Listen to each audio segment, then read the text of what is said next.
नमस्कार मित्रांनो, चकल्याआंबा परिसरात आपल्या पिकाची काय परिस्थिती आहे हे आपल्याला लाईव्ह दाखवण्याचा प्रयत्न करतो मित्रांनो।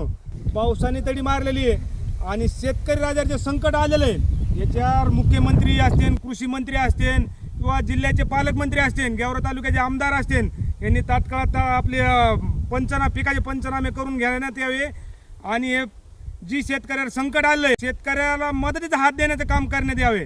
तर आपण ज्या परिसरात उभा आहेत आसेफ तात्या जागीरदार, आपण यांच्याशी बी थोडी चर्चा करणार होतो। आपली काय परिस्थिती आहे आणि सरकारने आपल्याला काय मदत करायला पाहिजे याच्यावरती आपण आज बघा सरकी शेतकऱ्याची समोर दिसत आहे तुम्हाला 2.5 महिने झालेले पाऊसकाळ सुरू झालेला। आज 2.5 महिन्यामध्ये फुटभर सुद्धा सरकी वाढलेले नाही।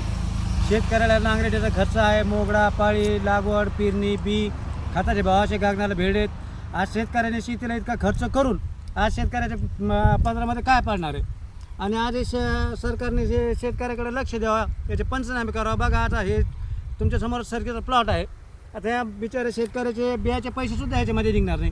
खताची एक गोणी झाली 2400 रुपयाला आणि 2500 रुपयाला, सगळा शेतकरी खर्च करून बसला आणि आज शेतकऱ्याच्या पदरात काहीच नाही।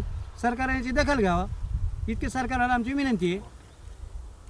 तर मित्रांनो, हा व्हिडिओ मुख्यमंत्र्यापर्यंत आपला पोहोचला पाहिजे। शेतकऱ्याचे जे संकट आलेले हे संकट शेतकऱ्याचं मुख्यमंत्र्याला दिसलं पाहिजे आणि लवकरात लवकर शेतकऱ्याला मदत मिळाली पाहिजे। या व्हिडिओच्या माध्यमातून मी एवढंच तुम्हाला सूचना करतो।